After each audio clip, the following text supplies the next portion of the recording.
My name is Stuart Butler. I'm a senior fellow here at the Brookings Institution, and I work on health and other areas. If there were to be just a straight repeal of the Affordable Care Act or Obamacare, the estimates reckon about just over 20 million people would lose coverage. Most of those would actually be people who are relatively lower income, who were enrolled in the Medicaid program. And the others would be principally people who are buying health insurance on an individual basis through the exchanges set up under the Affordable Care Act.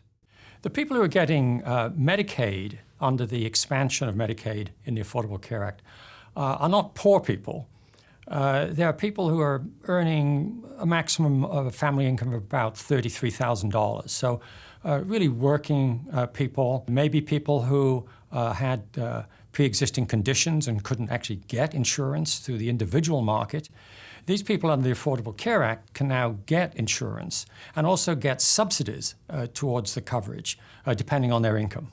For the health insurance industry itself, and also for states, the Affordable Care Act gives a lot of benefits in the sense of stabilizing, first of all, the coverage for people within their states. So a hospital knows that somebody coming in the door has coverage of some kind. They're not going to be worried so much about whether the person can't pay or is not covered in some way. So it gives stability in that sense. I think one of the things that the GOP has to do is, in addition to talking about repeal and giving specifics on the repeal, it's got to come forward very quickly with a very clear picture of what actually is going to take its place. And it's got to start implementing that soon. If it doesn't do that, then you get all the problems of instability and people worrying and dropping out of the market and insurers dropping out.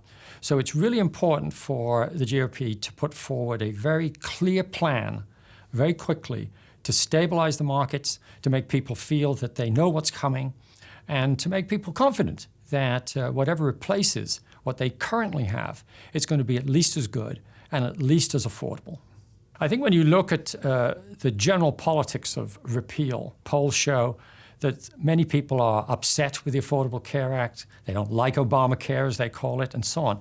But the interesting thing is when you start to explore what it is that people don't like, it's generally not that they're now able to go to the doctor and get coverage.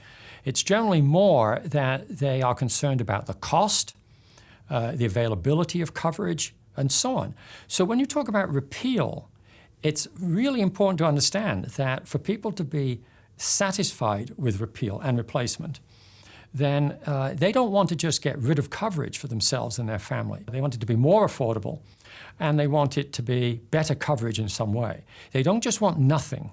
So repeal without a very comprehensive and affordable replacement is not going to go down well with most Americans.